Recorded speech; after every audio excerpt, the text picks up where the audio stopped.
శుభములు కలుగు నీకు. ఒకటి చెప్పు, రేపు నిశ్చితార్థంలో తాంబూలాలు ఎవరందుకుంటారు?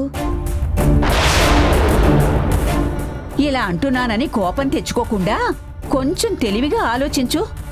నువ్వా? నీకు పెళ్ళే కాలేదని ఈ ఊళ్ళో అందరికీ తెలుసు. నీ పిన్ని కమల అందుకుంటుందా? ఆవిడ మొగుడు ఎక్కడో అమెరికాలో ఉన్నాడని మొన్న నీ మాటల ద్వారా తెలిసింది. మరి ఎవరు తీసుకుంటారు? ఈ ఇంట్లో ఉన్న మొగుడు పెళ్ళాలు ఎవరు?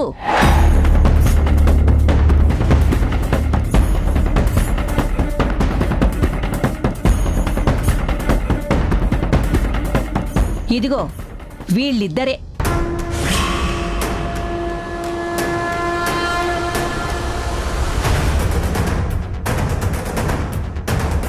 రేఖ కోసం నీ తరపున పీటల మీద కూర్చుని తాంబూలాలు అందుకోవలసిన జంట వీళ్ళిద్దరే.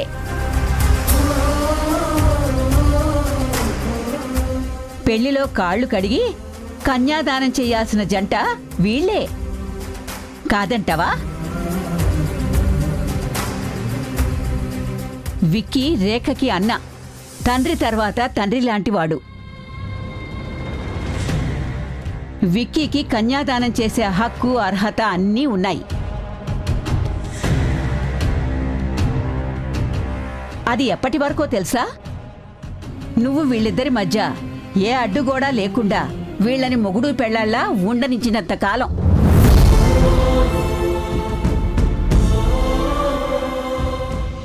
నానమ్మగారు ఏం మాట్లాడుతున్నారు? నేనేం మాట్లాడుతున్నాను మీ అమ్మకు అర్థమవుతుందిలే మనవడా.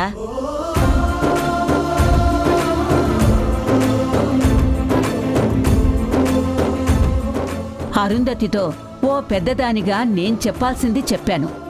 అర్థం చేసుకుంటావో అపార్థం చేసుకుంటావో ఇక నీ ఇష్టం. అర్థం చేసుకుంటే నీ కూతురు పెళ్లి అర్థవంతంగా నువ్వు కోరుకున్నట్టు అంగరంగ వైభవంగా జరుగుతుంది. అదే అపార్థం చేసుకుంటే అనాథ పెళ్ళైపోతుంది.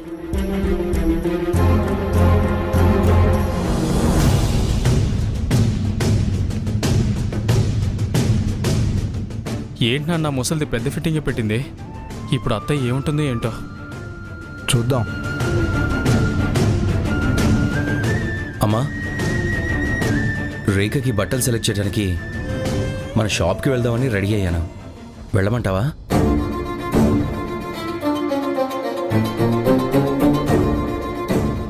అత్తయ్య గారు, రేఖకి బట్టల సెలెక్షన్కి నేను కూడా వెళ్దామని రెడీ అయ్యాను. వెళ్ళమంటారా?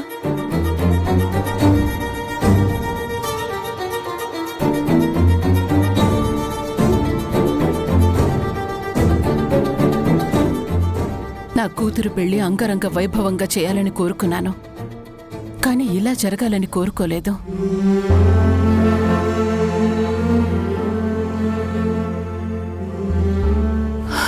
సరే, వెళ్ళిరండి.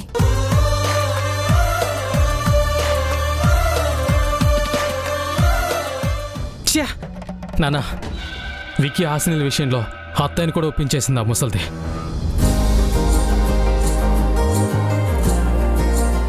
రేఖ, వెళ్ళి ఫ్రెష్ అయ్యరా.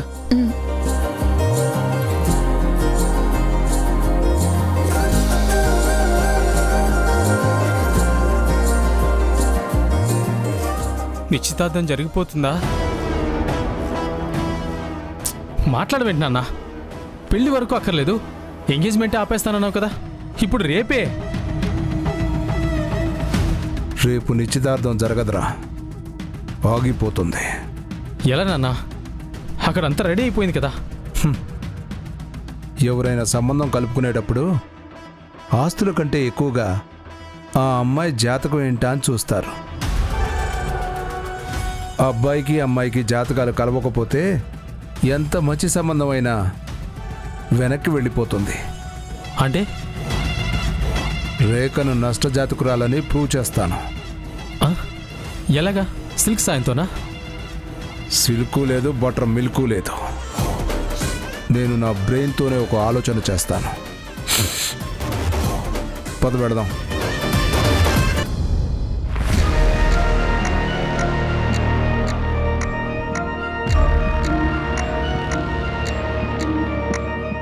అక్క ఏంటి రమ్మన్నావు? ప్రణయ్ గురించి ఏమీ తెలియలేదు సునైనా. వాడే అక్కడ మన ప్లాన్కి ఆపోజిట్ ప్లాన్ వేసి మనల్ని ట్రాప్ చేయాలని చూశాడు. వాడి మీదకి ఎలాంటి నేరం రాకుండా మనమే అంతా చేశామని ప్రూవ్ చేసే ప్లాన్ ఏదో వేసినట్టుగా నాకు అనిపిస్తుంది. అక్క నువ్వేం కంగారు పడకు సునైనా. మనం ఇంకొంచెం జాగ్రత్తగా ఉందాం. వాణ్ణి ఎలాగైనా పట్టుకుందాం. ఏంటి ఇక్కడున్నారు? ఏం మాట్లాడుకుంటున్నారు?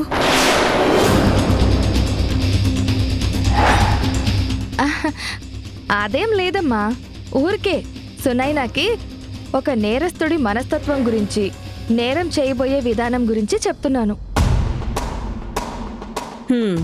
తనసలే భయస్తురాలు, తనకే ఇవన్నీ చెప్తున్నావా? వెళ్ళండి, వెళ్ళి భోంచేయండి. ఉమ్,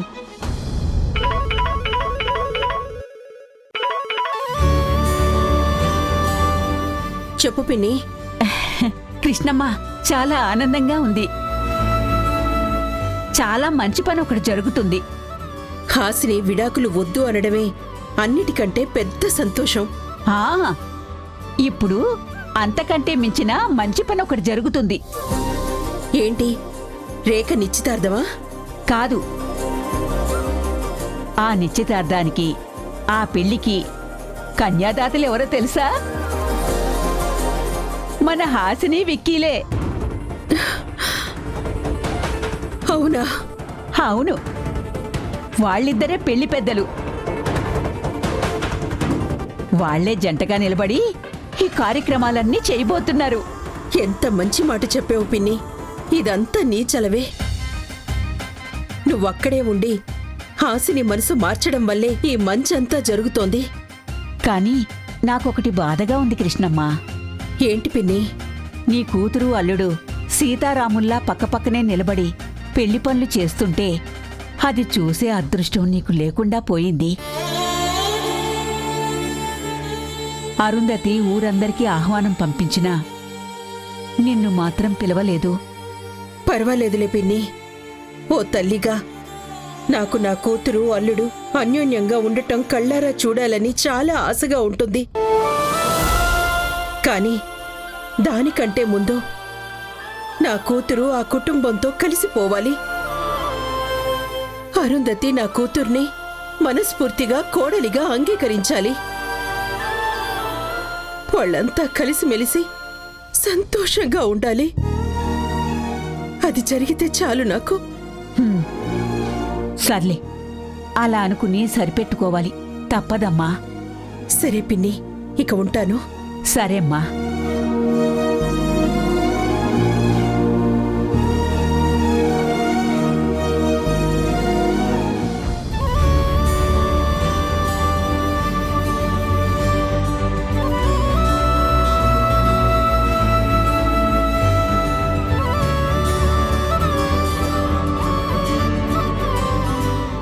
రండి బాబు, రండి. అలా వచ్చి కూర్చోండి. పర్వాలేదండి, వారాహిని ఒకసారి పిలిస్తే నేను ఒక విషయం చెప్పి వెళ్ళిపోతాను. వారాహి వస్తుందిలే బాబు. మీరొచ్చి అలా కూర్చోండి. మిమ్మల్ని నిలబెట్టి మాట్లాడితే నాకు చాలా ఇబ్బందిగా అనిపిస్తుంది. రండి బాబు, రండి.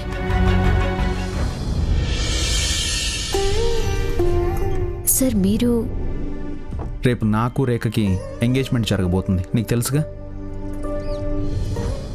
కానీ నాదొక కండిషన్. ఏంటది? మీరు రేఖని పెళ్లి చేసుకుంటేనే నేను రఘుని పెళ్లి చేసుకోను.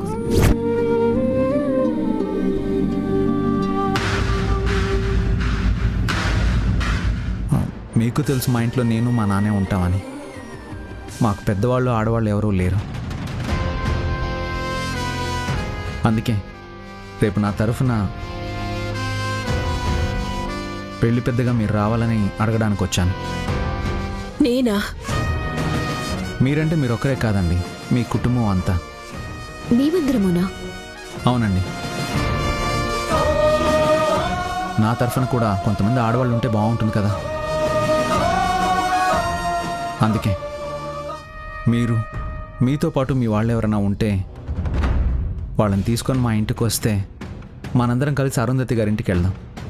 అది కాదు బాబు, మేం రావటం అరుంధతికి ఇష్టం లేదు, అందుకే మాకు చెప్పలేదు.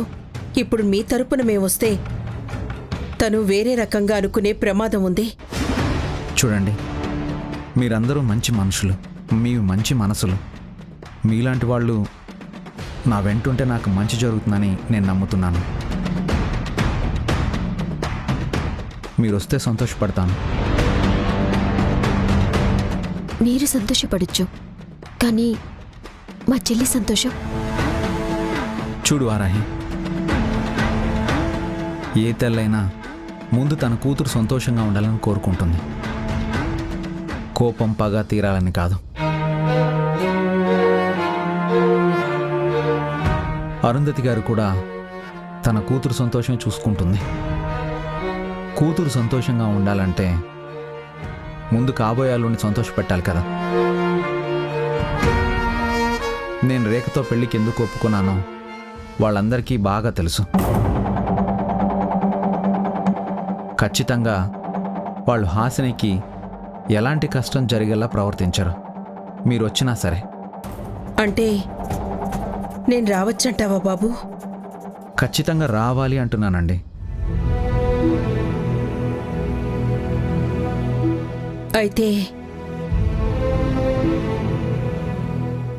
అయితే వెళ్దామా వారాహి?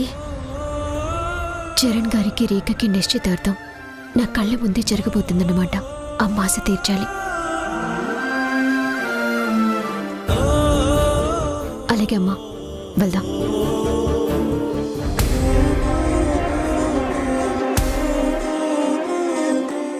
సరే బాబు, అలాగే వస్తాం. చాలా సంతోషం అండి. అట్లీస్ట్ నా పెళ్లి కార్యక్రమాలైనా నాకు నచ్చిన మనుషుల ముందు జరుగుతాయి.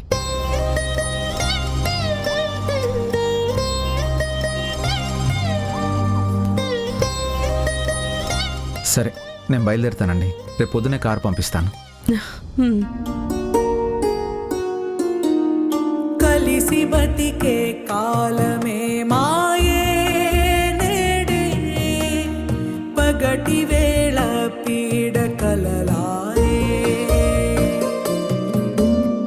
అలసిపోని ఆశలే మాయే, అయ్యో గొలుసు కట్టు గోసలైపోయే, పొరపాట్లు కొన్ని పంతాలతోని మరి అంతకీ తేలదు పంచాలి. నీ కూతురు అల్లుడు సీతారాముల్లా పక్కపక్కనే నిలబడి పెళ్లి పనులు చేస్తుంటే అది చూసే అదృష్టం నీకు లేకుండా పోయింది. అమ్మా, నువ్వు హాసిని వెక్కిలని జంటగా చూడటానికి చరణ్ గారితో వెళ్ళటానికి ఒప్పుకున్నావు కదూ? చరణ్ గారు రాకపోయుంటే ఆ ఇంటికి ఎలా వెళ్ళాలా అని చాలా ఆలోచనలు మనసులో తిరుగుతున్నాయమ్మా. ఆయనొచ్చాక ఆ ఇంటికి వెళ్ళటానికి కారణం వెతుక్కోవాల్సిన పని లేకుండా పోయింది. నా ఆశ తీరుతుంది.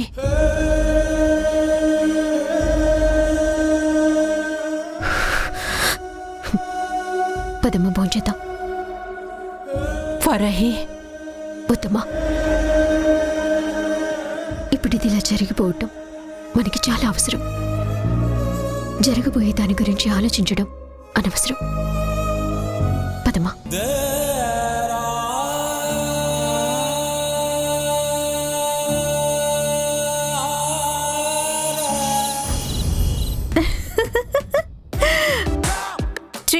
ఊరుకో సుబ్బు, నువ్వు నన్ను మరీ చెట్టెక్కిచ్చేస్తున్నావు. అబ్బా పో, నువ్వు మరీ నాకు సిగ్గేస్తుంది.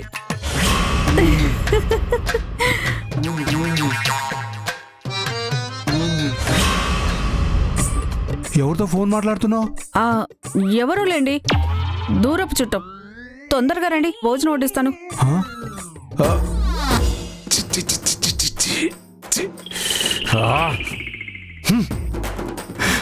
రమ్య, ఎంత పని చేసావు?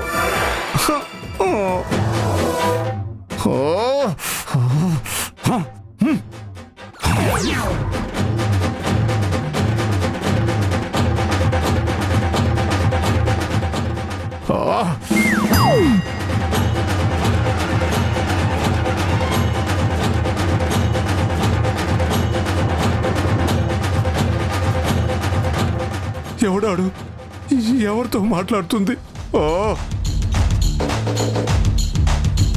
నాన్నా, ఇప్పటివరకు బాగానే ఉన్నాడు, ఇంతలోనే ఇలా బొస్సులు కొట్టేస్తున్నాడేంటి? ఏమైంది నాన్న, అలా ఉన్నావేంటి? ఏంటి నాన్న, ఏమైందంటే భూమి భారం అంతా నెత్తి మీద పెట్టుకుని మోస్తున్నట్టు ఆ ఎక్స్ప్రెషన్ ఏంటి?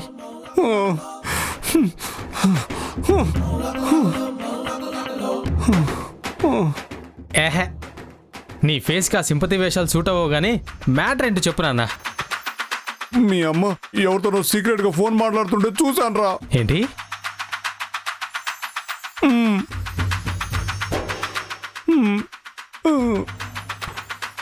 ఏహే, ఇటు తిరిగి చెప్పు నాన్న. నన్ను చూసి కంగారులో ఫోన్ కట్ చేసిందిరా. నాన్న, నీకు ఈ వయసులో ఇదేం పోయే కాలం నాన్న. పెళ్లికి ఎదిగిన కొడుకుని పెట్టుకొని ఇప్పుడు అమ్మని అనుమానిస్తున్నావా?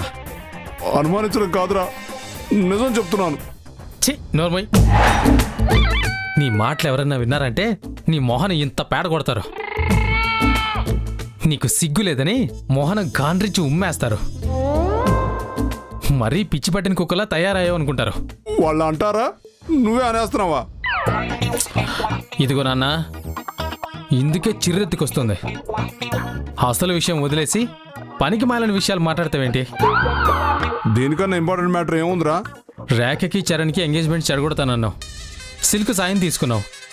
ఇప్పుడేమో అది ఆలోచించకుండా చెత్తకు ఆలోచనలన్నీ చేస్తున్నావు. రేయ్, నువ్వు నన్ను హర్ట్ చేస్తున్నావురా. ఏం పర్లేదులే, నిశ్చితార్థం రేపే. అది ఆగేది కూడా రేపే. నువ్వు అనుకుంటే ఆగిపోదు నాన్న. అయితే నువ్వే అనుకో. నాన్న వద్దులే, ఇంకేమన్నావు? నాన్నతో గేమ్స్ ఆడొద్దు. నాన్న, నేను ఇక్కడ టెన్షన్తో చేస్తుంటే నువ్వు జీవితానికి వీడుకోలు చెప్పే వయసుకు వస్తూ విడిపోవడం గురించి ఆలోచిస్తున్నావా? అసలు నన్ను రేఖని కలపడానికి ఏం ఆలోచించావు నాన్న? రేఖ నష్టజాతకురాలని ఎలా చేయబోతున్నావు? రేఖ నేను స్పెషల్గా నష్టజాతకురాలను చేయక్కర్లేదురా. నిన్ను చేసుకుంటే ఆటోమేటిక్గా నష్టజాతకురాలు అయిపోతుంది. నీ విషయంలో నేను ఆల్రెడీ ఓ ప్లాన్ ఆలోచించాను. ఏంటది? రేఖ ఎంగేజ్మెంట్ చేయబోయే పురోహితుడి కొడుకుని కిడ్నాప్ చేయడం. ఆయుర్వేద చూర్ణం ప్లాన్ లాగా ఇది ఫెయిల్ అవ్వదు కదా? అది నీ మీదే ఆధారపడి ఉంటుందిరా. ఎందుకంటే ఈ ప్లాన్లో నువ్వు మీ అమ్మ కూడా ఉంటారు. ఓ, మేము కూడా ప్లాన్లో ఉన్నామా? అయితే ఇది ఖచ్చితంగా సక్సెస్ అవుతుంది. బాయ్.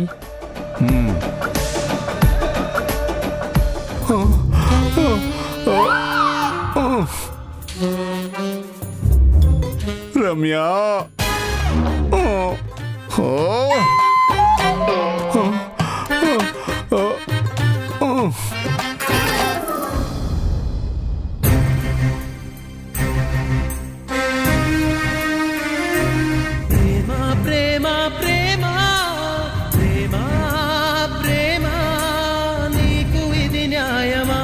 అట్లీస్ట్ నా పెళ్లి కార్యక్రమాలైనా నాకు నచ్చిన మనుషుల ముందు జరుగుతాయి. కళ్ళలో నీరు నీవే, గుండెలో కోత నీవే, మౌనగానాలు నీవే, పంచ ప్రాణాలు నీవే.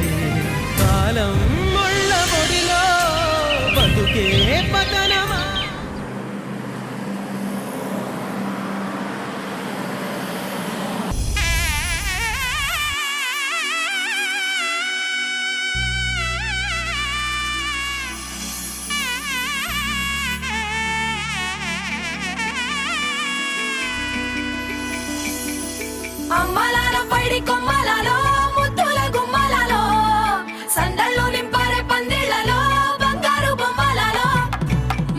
ఆ, లక్ష్మి ఇలారా. అమ్మా చెప్పండి అదిగో, అమ్మా. ఆ పూలు ఆ పండ్లు అవన్నీ త్వరగా తీసుకొచ్చి అక్కడ పెట్టు. కార్యక్రమం పూర్తయ్యేలోపు అన్ని రెడీగా చేసి పెట్టు. అలాగే అమ్మా. సరేనా? త్వరగా వెళ్ళు. అవును, ఈ పెళ్లి పెద్దలిద్దరూ ఇంకా తయారయ్యారో లేదో?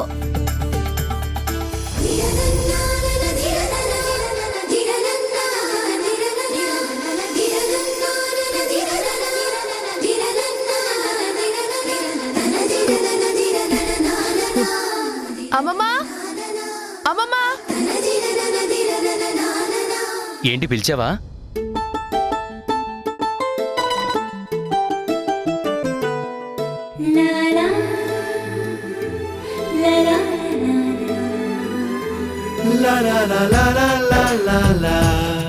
అమ్మమ్మ అంటే నువ్వా లొట్టి? ఓ, నువ్వు అమ్మమ్మ అని పిలిచావా? నేను అమ్మ అయ్యో అని అరుస్తున్నావని పరిగెత్తుకుంటూ వచ్చాను. సంబంధం లేకుండా అబద్ధం చెప్తున్నావని అర్థమైపోతుంది. నిజం చెప్పు. అంటే అమ్మమ్మనే పిలిచావు, కాకపోతే నువ్వు రెడీ అయ్యాక ఒక్కసారి చూద్దాం అనిపించింది.